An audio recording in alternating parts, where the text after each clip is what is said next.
All right, guys. Welcome to a special edition of the Sports Desk. We're here with the developers for Madden NFL 17 down at EA Tiburon, and you guys have been sending in your questions, and these guys have been nice enough to take part out of their day and their dev time to answer your questions. So, who do we got in front of us here? I'm Rex Dixon, creative director, focused on gameplay. John White, lead designer on franchise. Michael Hogue, presentation designer. Wonderful. Well, again, thank you guys very much for taking time out of your day. I know the launch is very much up upon us, and I'm sure you guys will be working on stuff right to the end, so thanks a lot. Welcome. Well, let's dive right in, and one of the things that a lot of people had questions about was a very fun part of the game, which is customization. I know you guys have been doing some moves to kind of add new equipment and whatnot, as well as, of course, updated equipment and give people a lot of things they want. One of the questions that has come in from multiple people, including Justin here, is he asks, will Madden 17 have color rush uniforms? Good question. Unfortunately, due to contractual issues, we're not allowed to talk about that right now. But hopefully soon we'll have some information on that. But we can't comment on that specific topic at the moment. You know, in real life, the real life NFL, those usually run later in the season. Is that right? Well, I don't believe the NFL has actually made the full announcement yet in the reveal. So once they're ready to go out with it, maybe we'll update you after that. Great. Well, here's cross our fingers. Hopefully, we'll hear something about that soon. And similarly, kind of again on the customization front. Sasanka, all the way from India, as well as other readers, want to know if Game Face is going to be in the game as part of, for editing or, importing your looks into the game for your created characters. So not this year, but we do have some pretty big plans for it. We've evaluated it. We've kind of looked at multiple versions of it. I think for our art directors, they'd really like for it to get to a point where when you took your HD game face, that the quality of that really stood up against a regular character in the game, or what we call an A-quality head. And I think until we get to that point, which is kind of like the app technology or whatever you use to take it, your phone is good enough to generate that kind of quality in game, we'll probably go after at that point. Great. Moving on again, kind of in the customization realm, James has a question related to customizing ratings. Now, I know that when you start the Be a Pro, you're not able to sort of adjust the sliders for, let's say, like your skill attribute ratings for, speed or, spectacular catch. I know if you just create a character, you can do that. And so I think James is asking about, he wants the ability to customize ratings for created players, and he was wondering if maybe you could he kind of makes a suggestion about whether you can be able to do that to a point. So let's say if you had like an 80 overall rated balanced QB, if maybe you could tweak the attribute sliders sort of within that parameters. Is that something that you can do or you guys would consider looking at? So yeah, this year in franchise mode, we added full player editing, where after you start your league, you can go in at any point throughout the season and tweak those ratings. The commissioner can. So that really gives him the flexibility to go in and make those adjustments throughout the season. Of course, we have our base rosters as well that you download throughout the season, and you can go into the front end menu system and manage and edit your rosters there already. And then you can make custom rosters and then load up your franchise with it. And all those roster ratings carry over into the franchise, and then throughout the season you can then edit them. So you have a pretty full suite of customization in terms of ratings this year. So I think you'll be pretty happy. Wonderful. That's great to know. Aaron is asking, he says, is there any chance that Create a Play for customized playbooks will make a comeback? Yeah, I mean, we actually talk about that all the time, and I think like getting to a point where we can not only have like a playbook editor, but have like a user customized playbook or a user customized per game play call sheet is something we're very interested in. I think oftentimes people refer to Madden playbook as kind of like finding a name in the phone book because there's just so much content. And even an NFL team doesn't take that many plays into their plan for the week. So absolutely. In terms of user created plays in a play editor, our main concern there is going to be controlling outcomes. So if we're going to put in something like that, it's probably going to have to be from a select, like not so much like the Wii was, where you could actually draw your routes randomly, but more like built off actual routes that exist in the game, so that it doesn't like create exploits in our coverage. Was that a problem then with the Wii version or some of the older versions where you're able to, like, on a grid, make out a play? Yeah, I think it was fun, and it made sense for that version, a more casual sort of audience. But as Madden moves into esports and the competitive Madden becomes a bigger deal, and the game becomes more simulation, I think room for that type of sort of, it's not really football, it's just fun. Some of that stuff, I'm not sure it has as big a place in where we're going. We had a number of users ask us these questions about sort of the multiplayer player numbers, including Jaron, who asks, one of the earlier versions of Madden had a 3-on-3 feature, and he was curious if that was going to come back at some point. Yeah, so team play is a thing that we absolutely want to bring back, but I'll answer this the same way I answer it all the time on Twitter, which is we're not just going to turn it on and rush it back in without building infrastructure around it. And I'll give you just a small example. If you think about playing co-op right now in Madden, obviously one person's going to win and be the quarterback, one person's going to be a running back, and both those positions are pretty fun. But as soon as you get beyond that and out to wide receiver, there's not a lot of things for you to do. There's not enough depth in the mechanics yet. So I would say we're not going to go after team play until we feel like the skill position mechanics for all those positions you play in a team play environment are fun. And then we'd also need to build infrastructure like an online lobby system like some of the other team play games and sports have. So I think for team play, it's about not rushing it in. It's about when you do it big and do it right. Great. Believe it or not, we've actually had another question about a guy asking, talking about, positions and not having a lot to do. There was one user who commented he wanted to be able to play the punter in Be a Pro, but I don't imagine you get too many requests for that. Yeah, we haven't heard that request very often.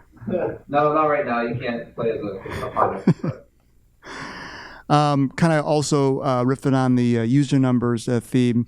Paul wants to know, is there any chance of two people on different systems playing together on the same team in franchise mode? Two people on different. Okay, so not this year. It's something we've definitely talked about. I mean, that would be an ideal state, right? You have a 32-team league, and then each team has multiple users on it. You have a coach, you got players, but that's definitely something we've spoken about, but nothing that is in the game right now. I definitely think it ties back to that conversation about online team play that Rex was just discussing. That feature needs to be there and be a really solid feature before we're able to make a multi-user team support in franchise. On the topic of franchise mode, as you can imagine, we've gotten a fair amount of questions on that. And Colton asks, why aren't there assistant coaches in franchise mode? So in terms of assistant coaches being able, like offensive coordinators and defensive coordinators, we don't have a mechanic around that right now. And it's definitely a feature that's really high on our priority list of trying to get in. We didn't make it in this year, but definitely something we really want to invest in the future. Really blow it out and make a really great feature out of it. Do you think you guys, obviously talking hypothetically whatnot, do you think you guys would have to go through the licensing to get the names of the real coordinators and things like that? Yep. Each coordinator would have to be signed uniquely, so it doesn't come as part of our deal. So we'll definitely go out and when we try to go after a feature like that, that would be something we take into account, trying to make it as authentic as we possibly can. Okay. Kind of on a similar, I guess, coaching front, Twanisha wants to know about the coaching carousel from the NCAA games and asking if that's anything you guys have thought about incorporating into Madden.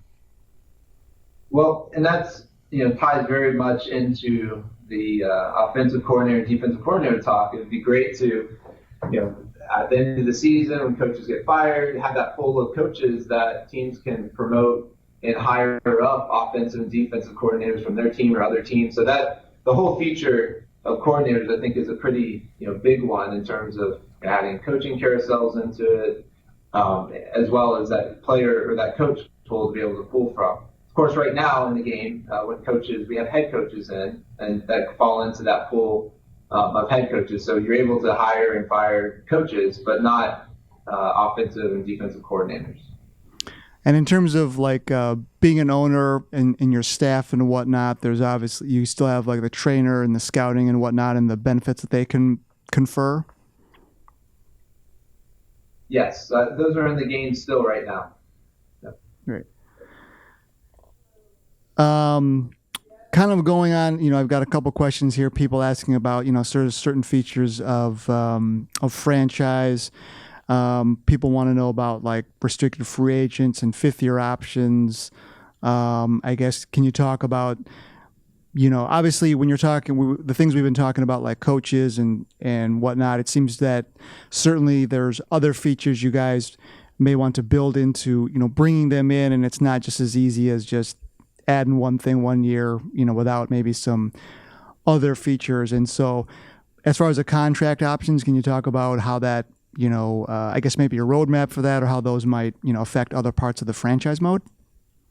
Yeah, the contract options, it's definitely been a allowed community request, but in terms of this year, we definitely focused on a lot of the community requests, the top ones that were out from Madden 16. We feel like we were able to add a lot this year that will appease all types of our fans. In terms of the contract one, that was one we weren't able to get in this year, but it's definitely still high on our list in terms of community request features. Looking through those community requests, what's your gauge, I guess, on the appetite of people to literally tweak, down to the $100 amount or the $1,000 amount? I mean, as we sort of add these more contract options and whatnot, we're talking about some pretty sophisticated math and some pretty sophisticated GMing. What's your sense from the community how much they want to really dive in and really, bust out the spreadsheet and bust out the calculator and, start tweaking these numbers?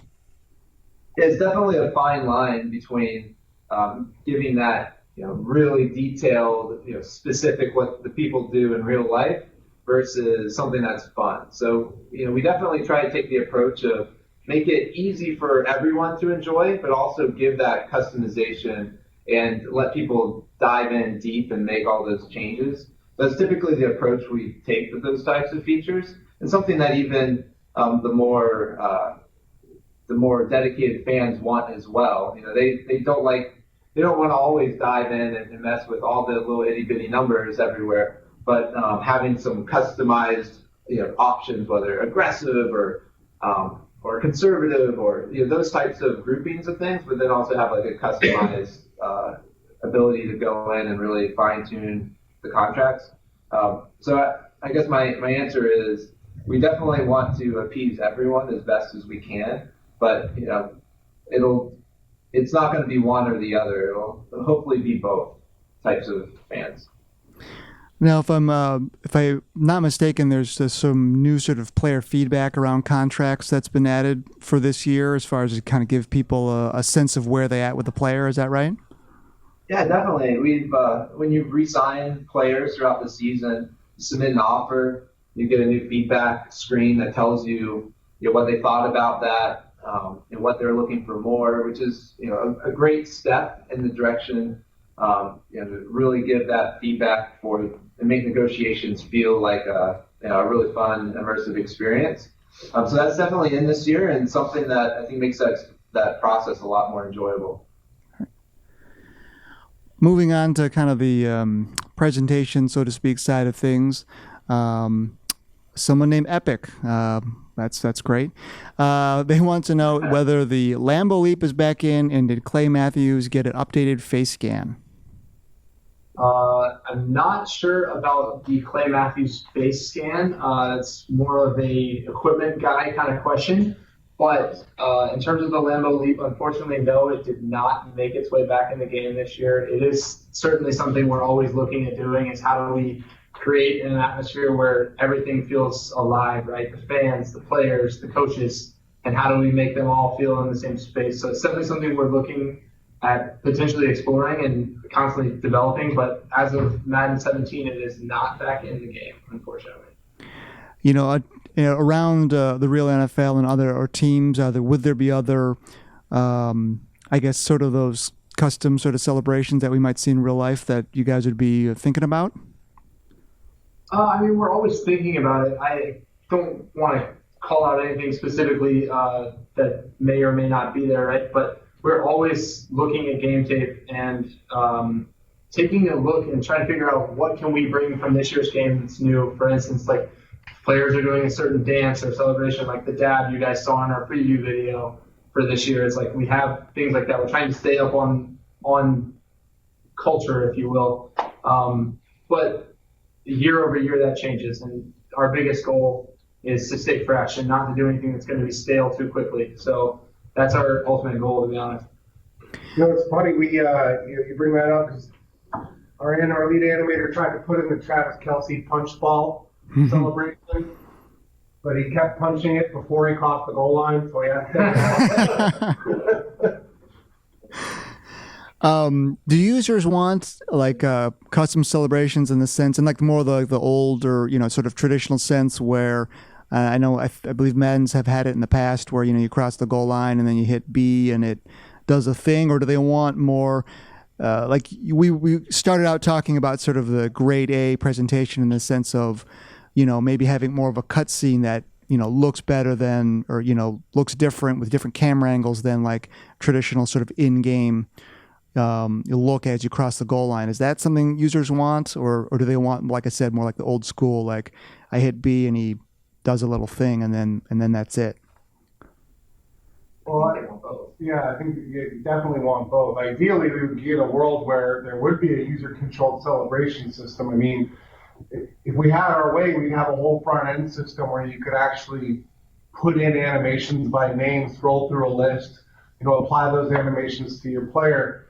And I know Mike said we have a vision for our presentation, which is beyond broadcast, which is put the pit cameras on the field, like as if the cameraman could run on the field at any time. And that's been our approach for the last couple of years. So yeah, I think the answer is yes to both. Yeah, and that's where we can achieve, like Rex said, yes to both. We can blur the line between a cutscene and your on-field celebration by being on field with the cameras and being in your face. You don't know.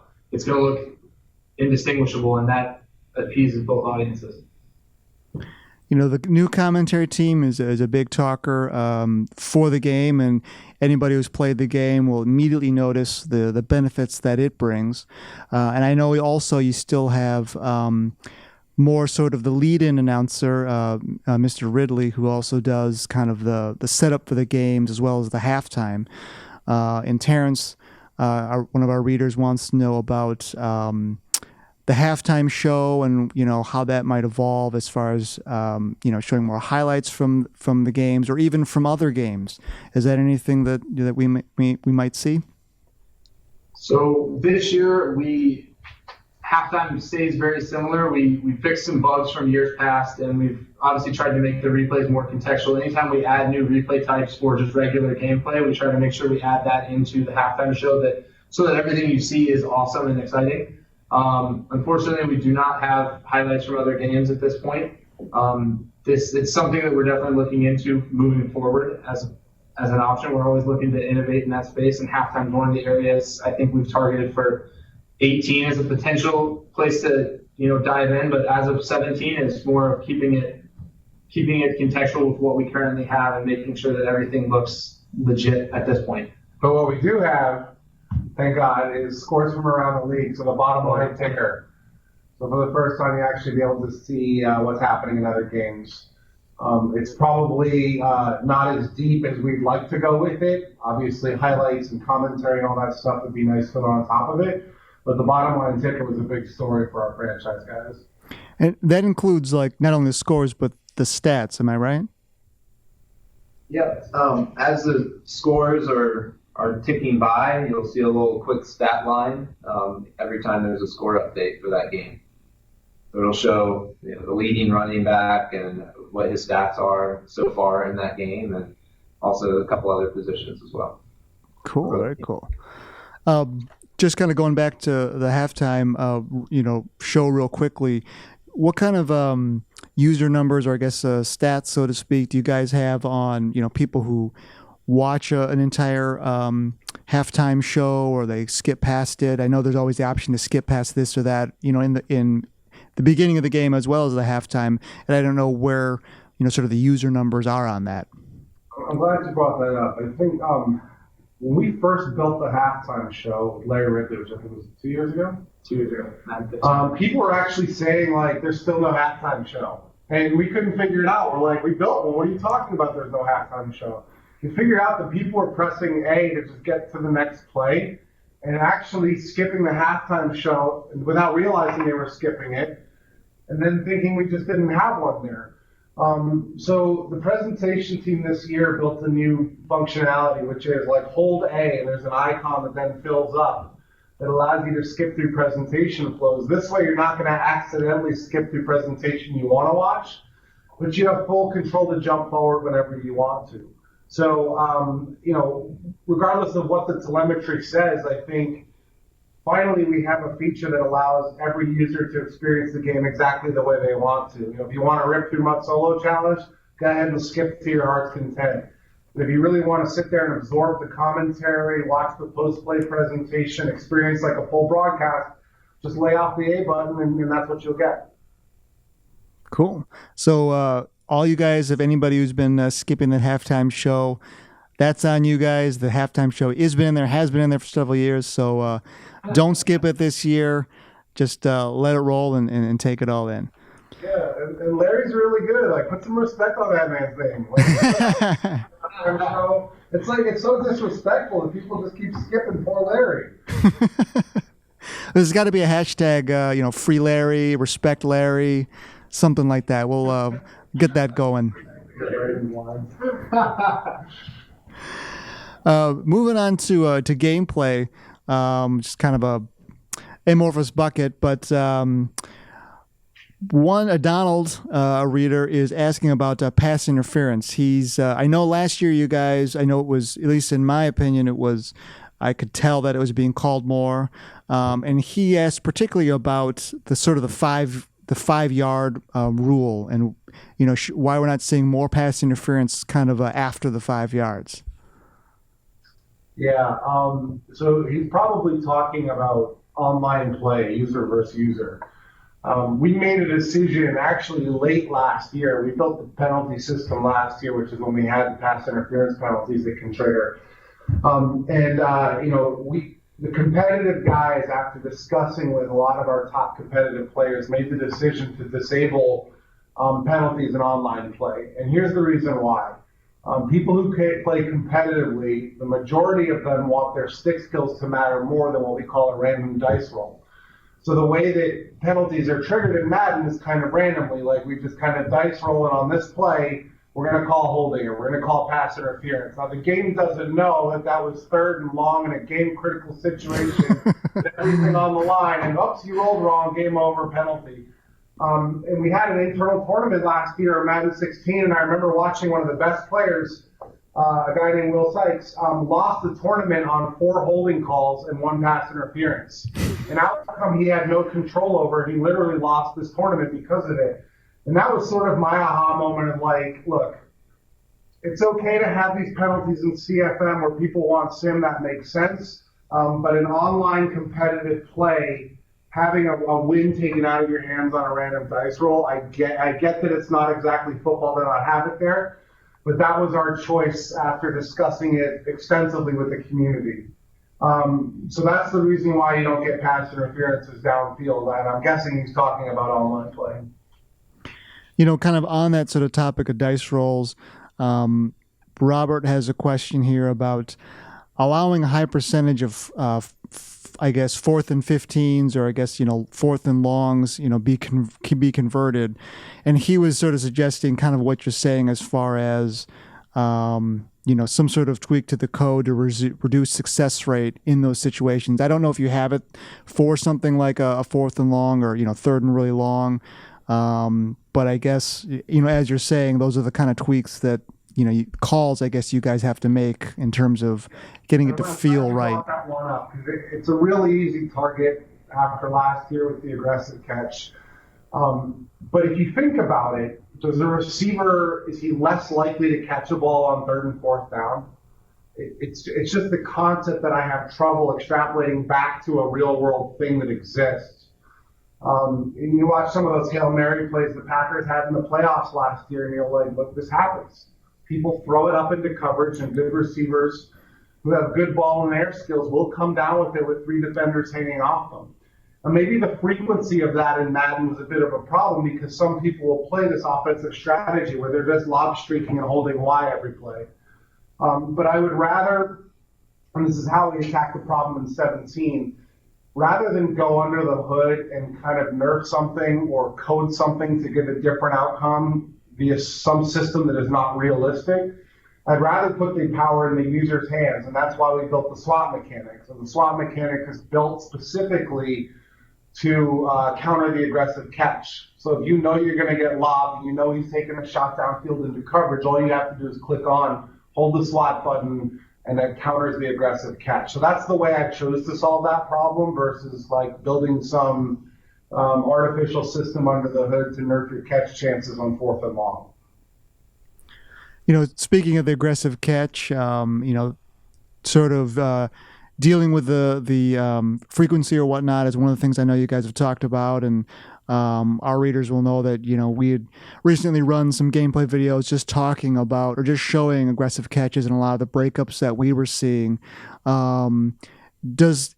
Is there any difference in a situation where, like we mentioned, it's a jump ball where there's maybe 1 or 2 defenders in the area versus like a 1-on-1? Does that change how the retuned aggressive catch works this year?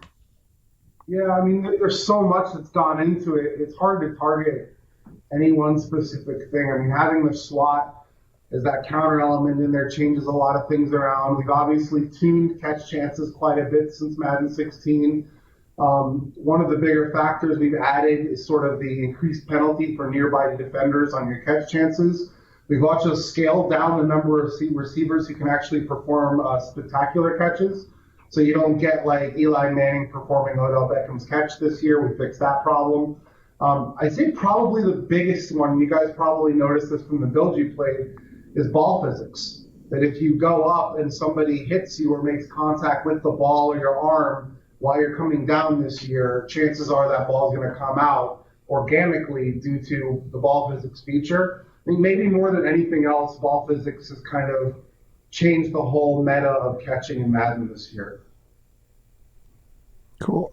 Are you seeing, more? I'd imagine that obviously goes into sort of the fumble system as far as the QB's arm going forward, or pop-up interceptions. Are you seeing a marked increase in those as well? So the quarterback sack one is interesting because that's like a 10-year legacy issue in Madden, something the community calls throw out a sack. I got a sack, but he tapped the button, so the quarterback's going to make his arm go forward, and he'll basically get it incomplete instead of the sack. But now it's all timing-based, exactly like it is in the real world. If he gets hit while the arm's going back, he's going to fumble. If he gets hit and the arm's coming forward while he gets hit, it's going to be an incomplete pass, or he's going to tuck it and kind of go down with a sack. So those are the 3 outcomes we have, and it's all based on the timing of when you hit him. So, yes, quarterback sack fumbles have gone up. And I think it should force people, what we've seen internally is it forces people to get the ball out quicker. As soon as you see a block shed, you're generally wanting to get that ball out immediately instead of waiting till the last second like you have in Madden's past. Cool. Great. Moving on, I had a question from multiple readers about defensive assignments. And I know, during the pre-play when you're, running through the different options, audibles and hot routes and all that sort of stuff, there's a lot there.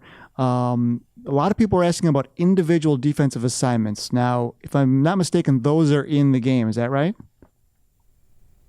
You can hot route an individual defender. So, like, for example, if I wanted to take my safety and man him up on the opponent's elite receiver, you can do that with an individual pre-play adjustment. But I don't think that's what the question is about. My guess is that the question is about best on best, which is like going into this game, I want this strategy of putting my number one cornerback on their number one receiver. It's something we've been going after for almost 2 years now, but it causes problems with our alignment system. So we sort of have to go back and fix foundational pieces of the alignment system before we can go build best on best and defensive assignments. But there were changes to the alignment system for this year. Is that right also? Yeah, I mean, we work on it every year. It has to get to what I'd call like an almost a flawless state because of how much motion and flip play stuff that can go on in Madden. Like every time there's a motion or a flip play, the entire defense now has to adjust and reset based on what the offense is doing. And when somebody inside that whole routine says, yeah, whatever the rest of the team is doing right now, I have to cover that guy, it gets to be a pretty complicated system. We'll get there. It's just a question of time right now. Do competitive players, utilize that? I know, a few years ago it was common, to set in motion to see whether someone was the defense was in, zone or man coverage. Are competitive players still using a lot of those sort of pre-play tactics, so to speak, to kind of give them an edge on a play? Yes, no question. But with the advent of esports, as a dev team, we could in the past say like, oh, well, that only affects the top 2% of Madden players, so it's not a priority. But with esports and the game being played on ESPN2 in front of a national audience, that conversation changes quite a bit.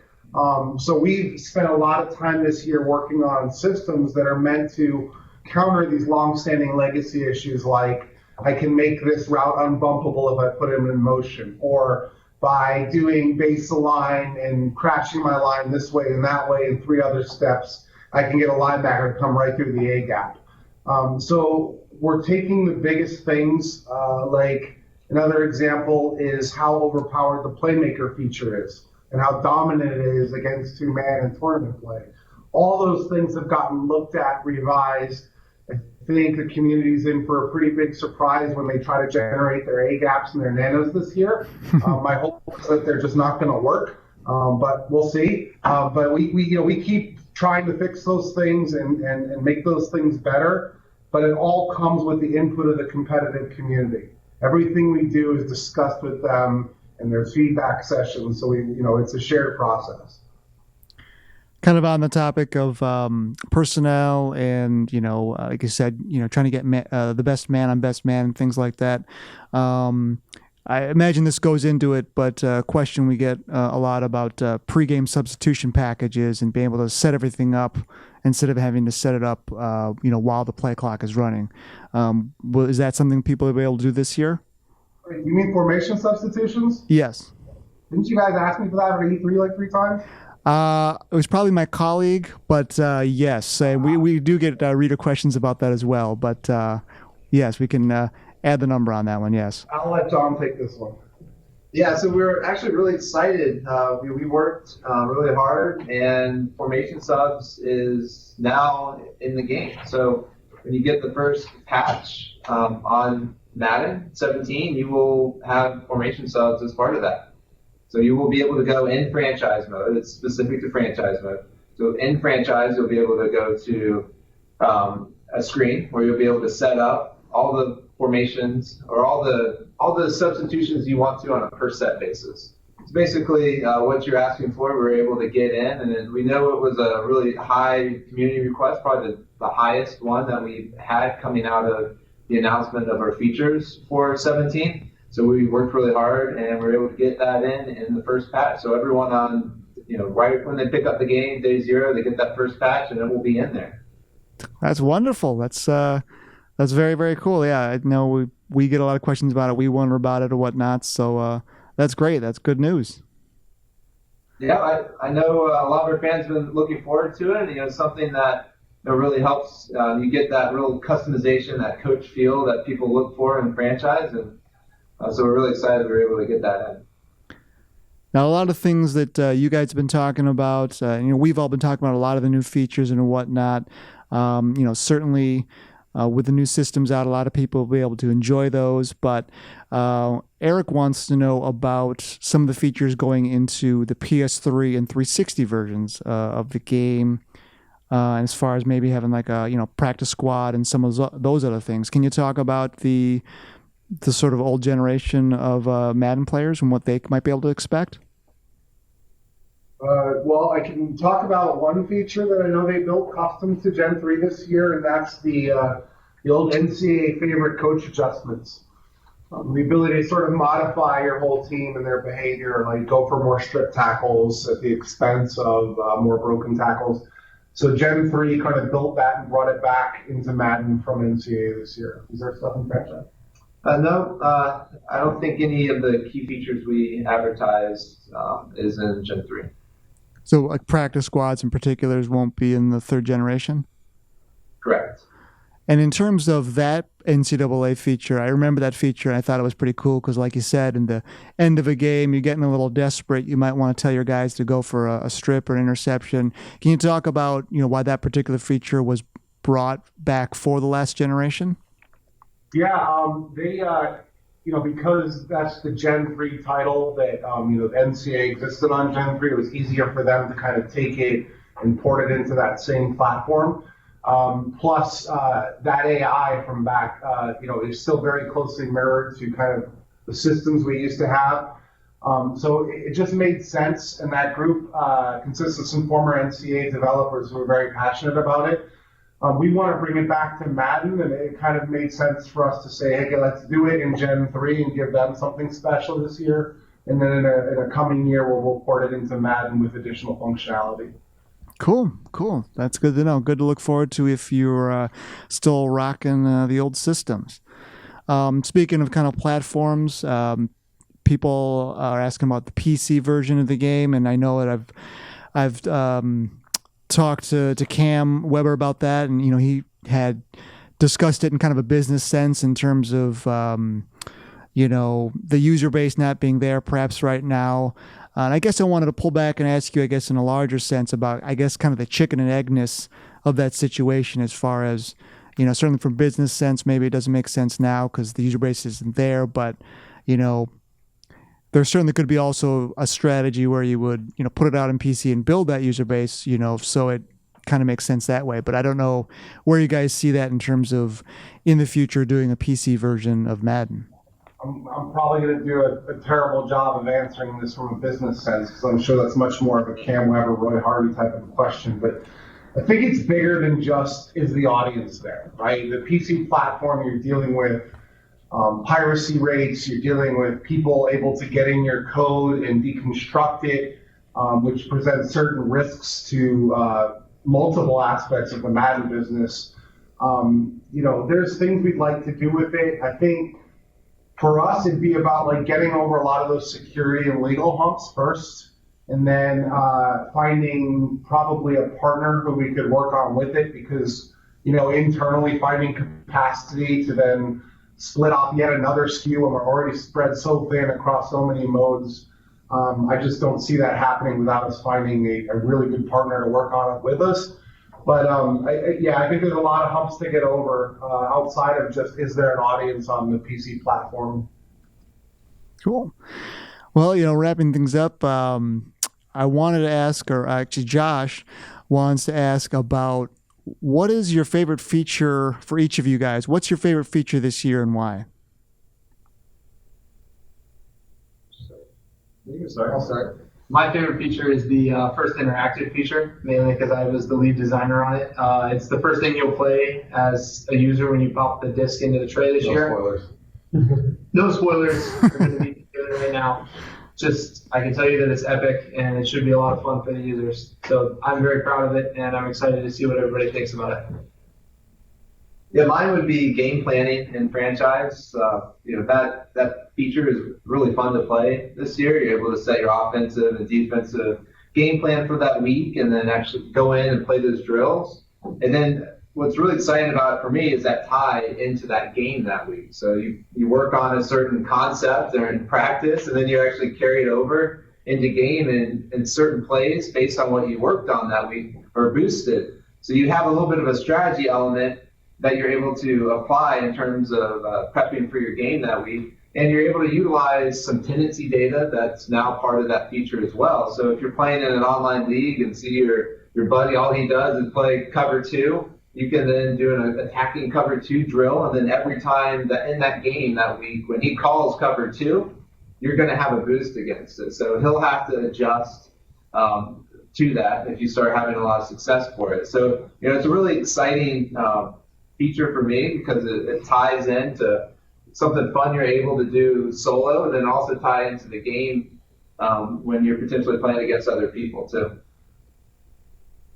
So I think at EA Play, I was telling people that my favorite feature was commentary, and it really still stands out to me. But now that the game's been sort of settled for a while, and I've been playing it a lot, I think it's really more of a sum of its parts things for me now.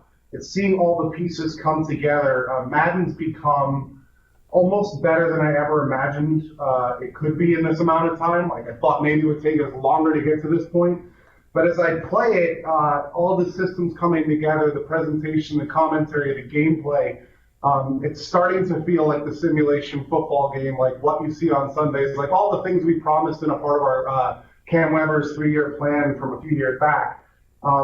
This game, to me, demands you to be a better, smarter football mind, and that's a beautiful thing. I mean, that's something I've always wanted to get to. It's like things you could always do, like throw the mountain route on 4 verticals on 3rd and long, is not there anymore. The AI takes it away, and it forces you to rethink your strategy, to learn things differently, to adapt, to not call the same thing over and over again. And like I said before, for me as a gameplay designer, that's just a beautiful thing, and probably my favorite thing about the game.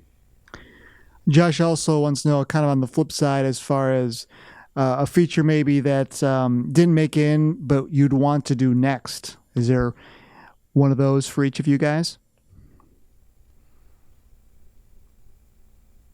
For me, I'll say that we put a substantial amount of work into special teams, but I, as a former college athlete, played on special teams and really appreciate the intricacy of that world. And I think there's still room to grow there. And I know that we're actively looking into things like that every year. So I think that's just one more phase of the game that we can continue to hit on, in addition to offense and defense, that can really make it, like Rex mentioned just a minute ago, make you feel like you're completely empowered as a user. And that would be awesome for me personally.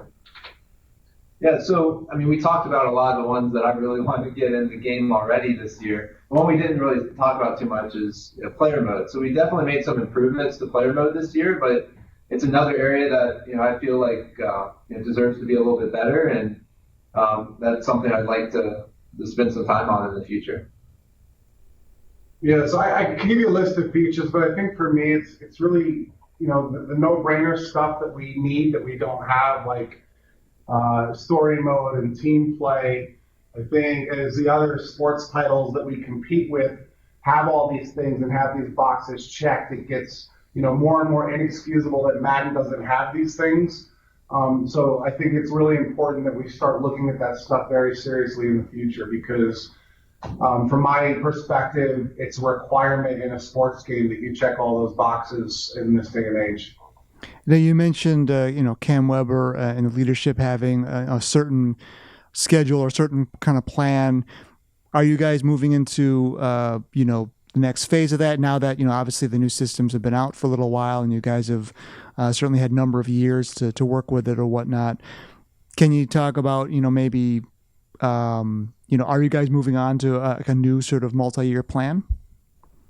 I would say that is pretty accurate, although I'm not going to go into any details about that until probably next year, because the beginning of that plan will probably be Madden 18, whereas like the culmination of the previous plan is Madden 17. That's why they call Madden 17 the most complete Madden ever, because it really is us kind of like putting the finishing touches on that really strong base foundational football game, which now affords us the opportunity to go after some more of the, I don't want to call it bells and whistles type stuff, but it is stuff that you might not directly consider like core fundamental, because we feel pretty good about where we are right now.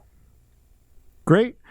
Well, thank you very much, guys, for taking the time out to talk to us, and as well as, answer the many questions from our readers. And, I know the release of the game is just around the corner on August 23rd. And we definitely look forward to that. And thank you very much for taking the time out. Awesome. Thanks, guys. Thank you. Appreciate your time. Thank you.